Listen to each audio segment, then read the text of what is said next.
he said, no, not to my boss. That's what I heard him saying. Right. I said, Hassib, is it you? He said, yes. He said, can you help me? He said, what I can do to help you? So I gave him 3 names, let them know, because nobody knew I was there. Right.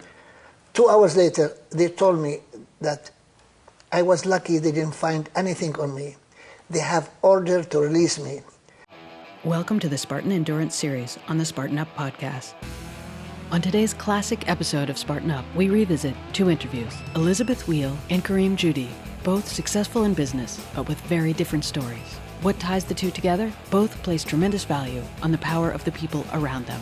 These were among the first interviews we did for Spartan Up, recorded way back in 2014, but the messages and the lessons remain the same. This episode of Spartan Up is brought to you by FitAid and 511 Tactical. Race dirty, recover clean with FitAid or FitAid Zero Sugar. Visit forthefitaid.com now and sign up to win an amazing grand prize package from FitAid and Spartan, monthly Spartan prize packs and more. FitAid, recover as hard as you race. 511, the official plate carrier sponsor of the 2021 U.S. Spartan events. Find out more at 511tactical.com. That's 511tactical.com. All right, we are here in California for Spartan Up podcast with Elizabeth Weil. Who is Elizabeth Weil? We're going to find out. For the viewers, get a look at this grass. She cuts the grass with a scissor. It's perfect. She is a maniac. Anyway, super runner. Yeah, thank you. I mean, not only do you mow the lawn with a scissor by yourself, but you just had twins, which is unbelievable. And you're like super businesswoman too. Oh, well, thank you. So how does that, is that all you think from mom? No, I feel like I'm failing at everything all the time. I actually don't know where the business side of me came in. My mom was a second grade teacher, my dad's a marine biologist, so there's not much business side in our family. I'd always been that crazy tinkerer entrepreneur, like started selling woodworking things on the staff room table when I was in 4th grade to earn extra money. I just like making money. Right. So I would squirrel it all that away. because the parents were having a tough time, or you just wanted... No, I liked being able to do my own thing, right. And I liked the feeling of squirreling away money, I think, and being able to loan my older sister, money. So I actually got the bug when I came out to do college at Stanford and stayed around for my master's in engineering. I did my undergrad in econ. Which is pretty standard. Pretty much everybody goes to Stanford, knocks out a master's in engineering, and... It was a good spot. Yeah. I liked the people there. Good campus. But it was a great experience, and I was in a program there called the Mayfield Fellows Program in the engineering school, and that basically opened up my eyes to entrepreneurship. And from there, I worked at 2 startups, and then my first real people job was at a venture capital firm on Sand Hill Road. And I think that's really what got my bug into the venture side. Well, let's back up. So you're wanting to make money at a young age. You go to a great school. You do well in school. But a lot of people they're not motivated. Like, where'd that motivation, just life motivation, like, I'm going to wake up early, I'm going to run, where was that coming from? That's a good question. I honestly don't know. I would have to say some of that probably I definitely would owe to my mom. To juggle everything, she swam masters swim every morning at 4 a.m. And it was because it was the time that was never compromised. She could always get it in. Nothing else is going on, and you could still participate in all of the other things in your life. Is any of this sounding strange to you? Yeah, it really did. It really starting to get more strange, but okay. But I've always known that for me, running has been a non-negotiable. So every job, every vacation, every business trip, I always have my running shoes, and I always make time for it. I say I wouldn't shower if I didn't get my run in. Right. And so many people make excuses about, I have so many other busy things going on, and I do too. I get it knocked out in the morning because by the time it's happy hour. Right. And I just get it done. Right. And it makes me a healthier, happier person. So what if something does come up in the morning? What if all of a sudden the twins or the lawn needs work or something? Like, what do you do? There's always something, and right. I schedule it in. This morning I ran. I feed one baby, I feed the other baby, I pump, I get out the door. Right. And if I look left or right, there's always something else to be done. But that hour for me is my time. So it's commitment and time management. Yep, extremely. That's it, right? Extremely.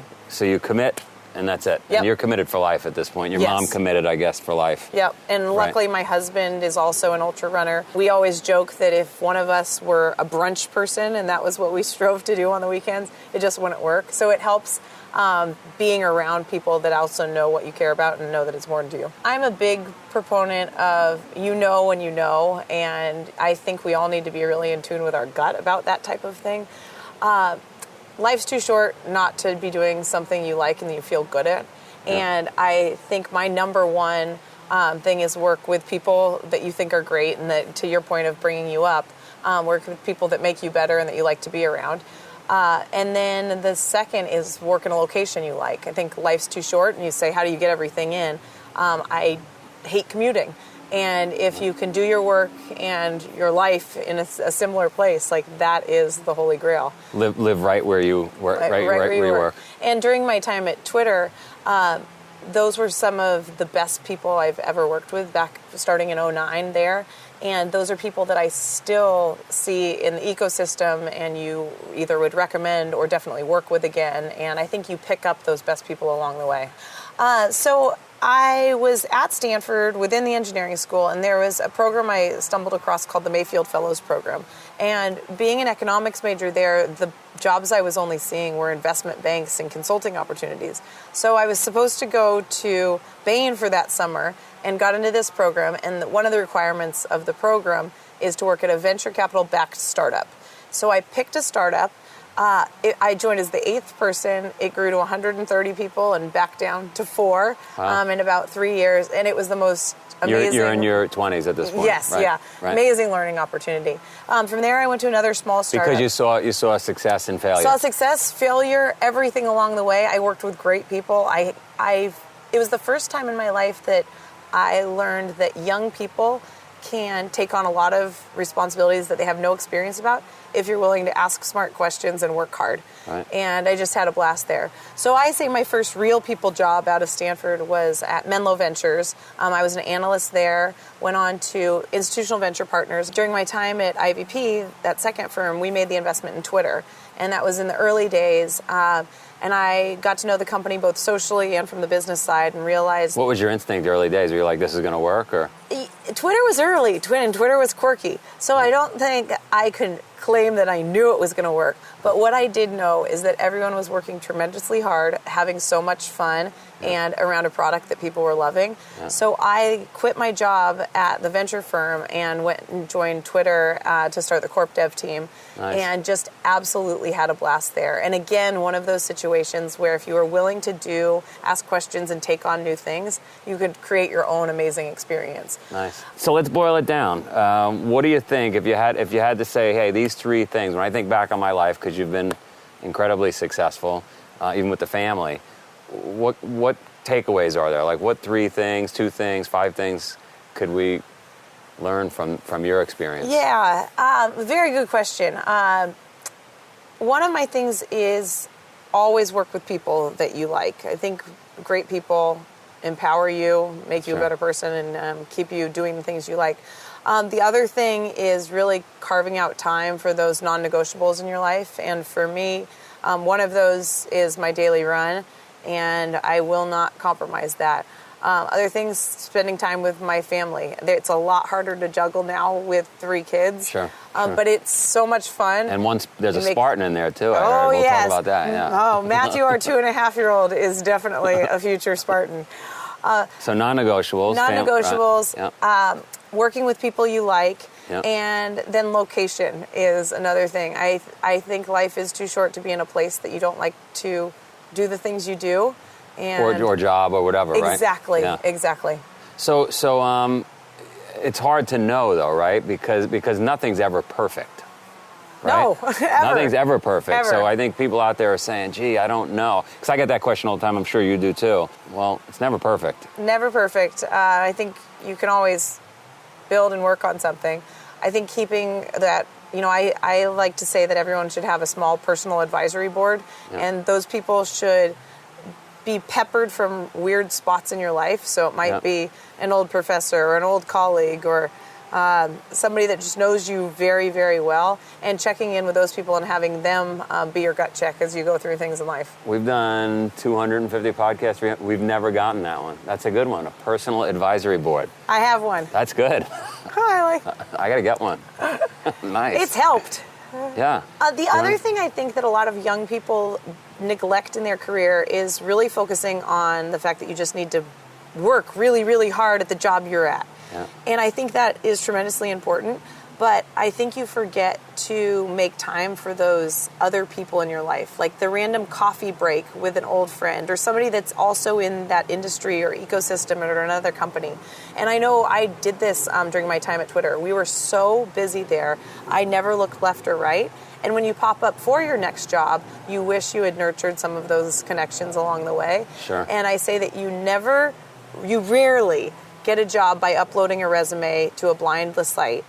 And every job comes from either somebody you know or something word of mouth. And I just think to keep in mind throughout your career and your life to foster those relationships of people that you really just like spending time with. So I tell my kids 3 things, right? You guys want to be successful. My oldest is 11, so they're young and they're not really getting this yet. But first one's work hard. You got to work hard, right? 2 is network. But I said it's not Facebook or LinkedIn. Yeah. It's like, and they wouldn't really understand that anyway, but it's more about exactly what you just said, right? Really having friends that would look out for you. And what I say is you got to put $5 in before you could take $1 out.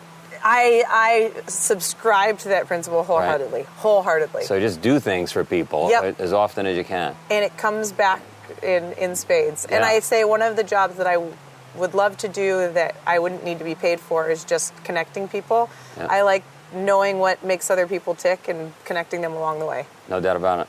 And then the third one I'm not going to say. We'll post it somewhere. Oh. It's the third secret. My kids keep saying, what's the third secret? I What's want the third secret. You already know it. I don't tell know. you. When we turn the cameras off, I'll let you know. Oh, goodbye. Now it's when we do burpees. Now we do our burpees. We got to do our burpees. Here's what Joe learned from Elizabeth Weil. She had a mom and an environment growing up that set her up for success. She got to watch her mom wake up every morning at 4 a.m. and do the swims and fit it in. And so I think as parents, for those of us watching, I think we really could take something away here that is, whether we notice it or not, our kids are watching us. They're watching how we act, how we live. And so we owe it to them to put in the extra effort. The other awesome thing she tackled here that I think we could take away for all of us is this idea of non-negotiables. Figure out what they are in your life. For me, it's health and wellness, and obviously she felt the same way, and every morning she's going for that run. So I don't know what your thing is out there, but I think we all need a list on the wall of our non-negotiables, because if we want to get somewhere in life, it requires that kind of commitment. 3 big takeaways, right? The non-negotiables we just spoke of. Always work with people you like. Look, we don't always get that opportunity, but we could spend some time to work on getting that opportunity, because who wants to be miserable every day? Find people that aren't jackasses to work with, and you'll just have a better day and a better week and a better month and a better life. Location. Location is key. My whole life I have worked where I live, even if that means living in the office. Or I remember my first business, when I was doing swimming pools, I literally worked and lived in the warehouse. Not everybody's going to do that, but this idea of driving 2 hours a day or commuting 2 hours a day to a job, each direction is ridiculous. So for the 30 million plus people out there doing it, move to where you work. Stay tuned after the break for one of the most powerful stories we've ever heard on the podcast. Why do you race? For the glory? For the honor? For the Fit Aid? Each ice-cold can of Fit Aid and Fit Aid Zero Sugar has ingredients to help your body recover, like BCAAs, glucosamine, turmeric, electrolytes, and omega-3s. Fit Aid doesn't have artificial flavors or sweeteners. That's why Spartan loves it. In fact, Fit Aid is at every Spartan race finish line. It's the perfect recovery for your active lifestyle. It's 45 calories, it's non-GMO tested, vegan, paleo-friendly, and certified gluten-free, kosher, and it never contains any artificial colors, flavors, sweeteners, or sodium. And now Fit Aid has a zero sugar option. It's keto-friendly and only 5 calories. It's sweetened with monk fruit and stevia, natural stuff. Can you imagine drinking a soda when you could have this after a race, after the gym, hiking, or biking? That's why FitAid is an official partner of the U.S. Spartan Race Series, right? They're at every finish line. So grab a can at the finish line, but then you're going to want more at home. So head over to drinkfitaid.com and find out about their low-calorie, zero-sugar recovery blends. That's drinkfitaid.com. Spartans, you've seen Joe and his friends training in these vests on the mountains behind his farm. 511 is a global innovator in tactical apparel and footwear and purpose-built gear. That's why they're the official plate carrier sponsor of the 2021 Spartan Honor Series and the Stadium events.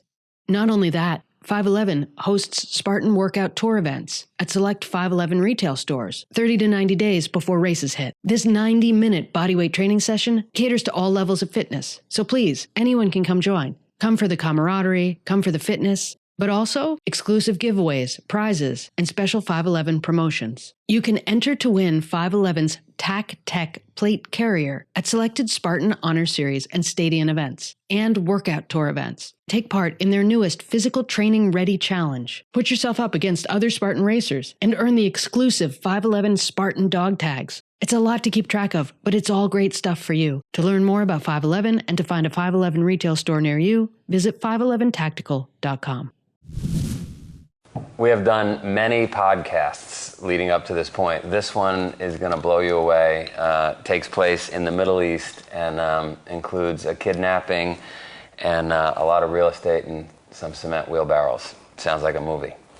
This episode, unbelievable. So Karim Jaude, who his story starts in Lebanon. Obviously, you're going to hear the story. I'm not going to tell much about it, but we've got kidnapping, we've got torture, we've got international success, we've got starting again. The show of Iran.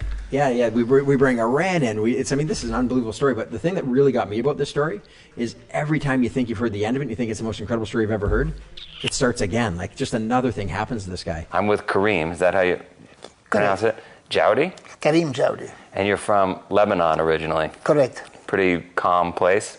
Beautiful place. Beautiful place, but it was pretty rough and tumble place, hard to get out of. How did you get out of Lebanon, and when did you get out of Lebanon? I was kidnapped in Lebanon in 1976. I stayed in You were kidnapped? Kidnapped, and I stayed in capture for 92 hours. I was beaten by 7 different groups, and luckily I went out of Lebanon. And if you need to know the details, let's go back for a second. So you were kidnapped in 72. How old were you? 76. 76. How old were you? 36 years. Why were you kidnapped? Because I was rich and famous. And I was a Christian against the war, rich and famous. And I was kidnapped not by the Lebanese, by the Syrian and the Palestinian in Lebanon. And what did you do that you were rich and famous? What was your business back then? I made my first million by age 26 by buying and fixing up distressed properties and businesses. In Lebanon. In Lebanon. So anybody watching this wouldn't realize that Lebanon was even a place where you would be able to buy and sell property. Yeah. But back then it was a pretty amazing place. Lebanon was really the Swiss of the Middle East, the Paris of the Middle East, the Amsterdam of the Middle East. We had everything really. It was it was the oldest, still oldest democracy in the whole region. So we had beautiful life, and that's what happened. Our neighbor was so jealous that Syria elected to Syria, and before that Abdel Nasser and so on. They elected to destroy us. So you're 26. What kind of household did you grow up? Were your parents wealthy? No, we were decent. We were not like wealthy, but we were not poor. I come from a large family. I am number 7 of 8 children. My father died. I was 5 years old. And I had to work my way up since I was 9. So I paid for all my studies. And your brothers and sisters, same thing? Yeah. My oldest brother was 20 years older than me. When my father died, he was in real estate construction. He and my uncle took over my father's business. And here is the irony. I was going to school and going to work. 9 years old. I was pushing wheelbarrows of cement and sands and so on, carrying wood up ladder, and I was, tired, young. Sometimes I used to fall, slip and fall, and my uncle, one of those big guys, used to say, get up, you sissy. Those books that you are carrying all the time are making you a sissy. Forget them and learn to be a man, a real man, and be successful. All right. And here's the irony. By age 23, my uncle and my brother were both working for me. And then you start to buy properties yourself at what age? Yeah. The first property I bought was me 15. And then you had the ability to do construction because you came from that family. I never did construction. My wife calls me her unhandy husband. Right. I never did anything by my hand. I always use other people. Right. And then so you started to then renovate property, started to do well, and then were there other kidnappings going on at that point in '76? No, the kidnapping started in '75 really, and very few people were kidnapped '75, '76 were ever released and heard of. I was very lucky to have been released, and if you want how I was released, I can tell you. Yeah, I want to find out. So you get kidnapped, you're making money, and you're held for 92 hours. 92 hours. I was kidnapped and tortured. I went through 7 interrogations. And what was their goal? Trying to find where is my money, and most important, what I know about the Christian, because I'm a Christian and they are Syrian against them. Where is the arms and where are who getting the money and fund and so on. I was never involved in any war. Actually, I was against the war, and kept telling people this is not our war. We should not get involved. And your answers to these guys as they were torturing you? Right. All my life, the best way is to tell the truth, what you know. Right. And so how did you escape? One of my employees, at that time I had 1,265 employees in Lebanon. One of my employees used to be one of those lazy but nice guy. Used to come to me and say, boss, my daughter is sick, I need some milk. Or my wife had to go to the doctor. I used to give him, at that time, help out. $50, $20, whatever it is he requested, that was what he requested. He asked in a nice way, and I never felt threatened by him because, he's a nice guy, but, Right. And when I was kidnapped, getting from one interrogation to another, after 7 interrogations, I was going to the 8th interrogation. Again, during that time, I didn't see anything. Never took off even during never slept actually. I have over your eyes? My eyes have closed. And my hand behind me. The only time that is my hand when I had to go to the bathroom. But of course, I never ate anything or slept all the time, just water. So when going to the 8th, I heard his voice. His name is Hassib. The guy you had been helping? Yeah. Right. He's Palestinian. So he asked me, he said, no, not to my boss. That's what I heard him saying. Right. I said, Hassib, is it you? He said, yes. He said, can you help me? He said, what I can do to help you? So I gave him 3 names, let them know, because nobody knew I was there. Right.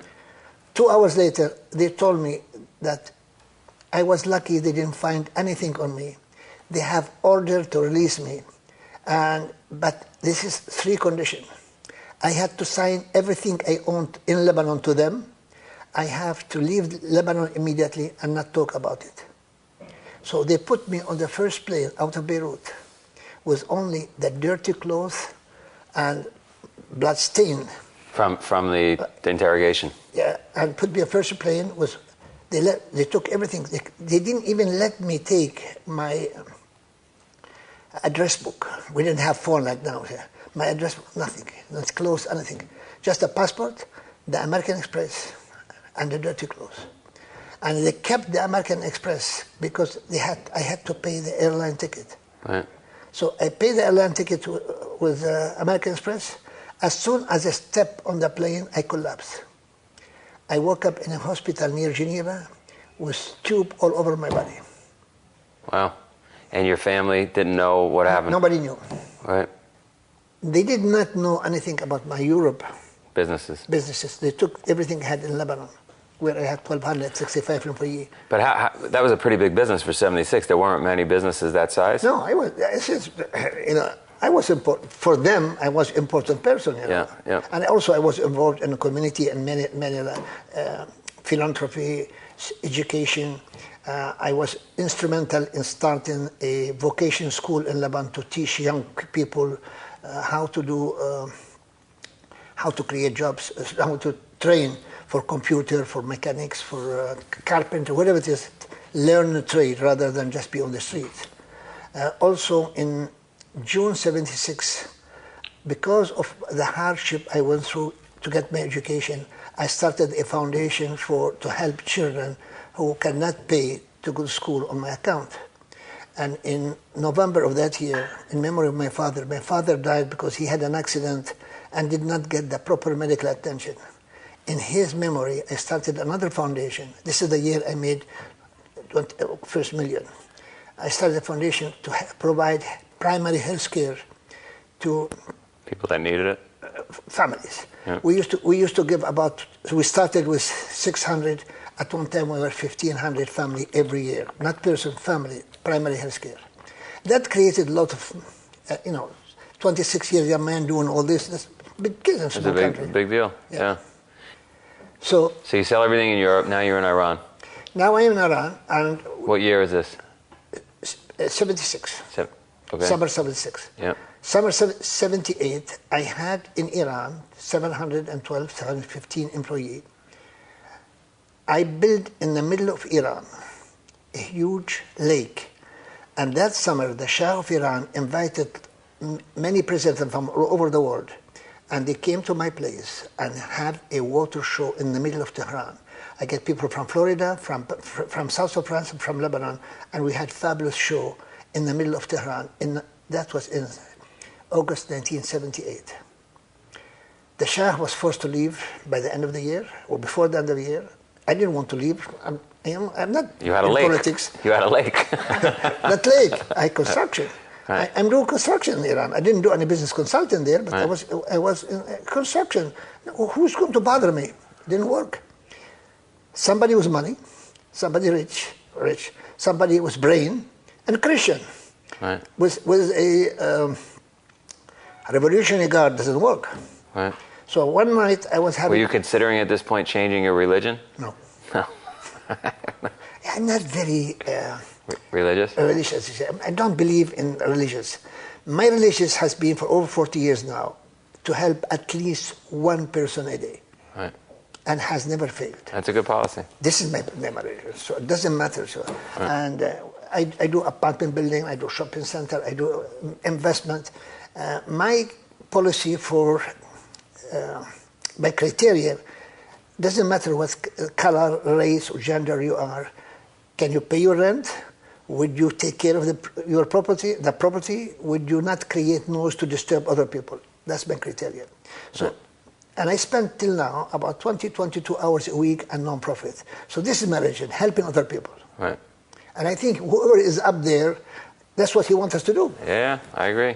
I came here, I landed at the airport, $17. And my American... What year was that? It was February 79. February 79.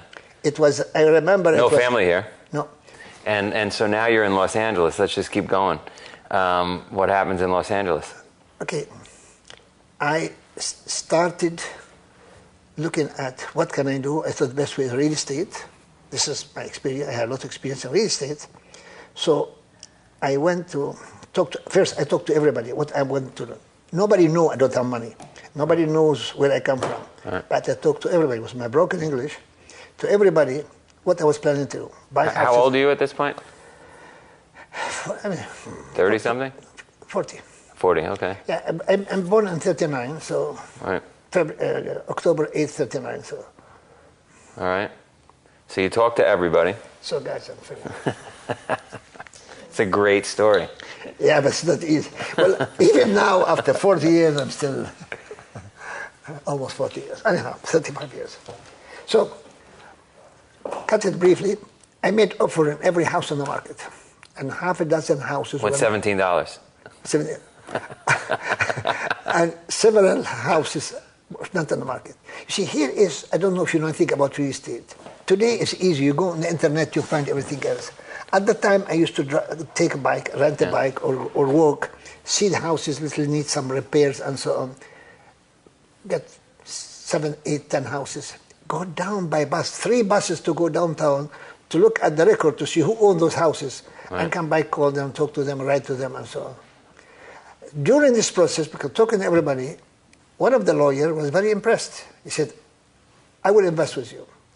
Two of the real estate agents I work with, they gave up too early on me. They said, you are not realistic. What you're trying to offer on those houses is not realistic. Yeah. The third real estate agent was also very impressed. So he invested $10,000. My lawyer, or attorney at the time, $10,000. And my lawyer brought me a friend, $10,000, $30,000. We bought the first house in Mar Vista on Inglewood Boulevard between Venice and Washington. $30,000. Fix it up, get loan to fix it up, and they sign on the loan, not me. I don't have anything to sign for. Within 3 months, sold it, bought 3 houses with the profit. Nice. And the rest is history. I just kept going. You wanted to get ahead. Where do you get that desire from? How do we teach that desire? This year, I'm trying to remember where. When my father had the accident, he was in bed. And I used to, very close to him, we spent hours talking about all kind of things. I think this is where it came from, most likely. And I have support of my mother. But my father, one thing I remember clearly, one day we were talking about the war. That was, 45. War is over. And I said to Dad, you said the war is over. How come there still being innocent people being killed? He hugged me and told me, Sonny, in the history of man, there never been justice in the world. And they will never ever be. But what you and I can do is to help reduce other people's suffering and not to add to this suffering. Right. In that word, I'm trying to translate from Lebanese to American. Yeah. In that word. And I think that's what most influenced me what I'm doing. To be able to start a foundation at age 26, 2 foundations, I had to make money. How can I make money if I'm not successful? Right. Focus on making money, then you can help others. Yeah. It's a great story. Helping, making money the honest way, that's important. Yeah. All this adversity you faced, would you say it created a positive outcome for you? It changed you in a positive way? Yes. Nothing bothered me anymore. And I teach my daughter, I have a daughter 22 years old, my son, my wife, everybody around me. It's not what happened to you that matters, it's how to react to it and what you do with it. I did not invent this phrase, somebody before me. Yeah. But this is what my philosophy has been before even I came to this country. We're all going to face adversity. We are good. Actually, I have a book on real estate. I was writing 3 books. One of them was How to escape from kidnapping. no. The gift of adversity. The gift? The gift of adversity. Oh. How to face and overcome adversity. It's a gift.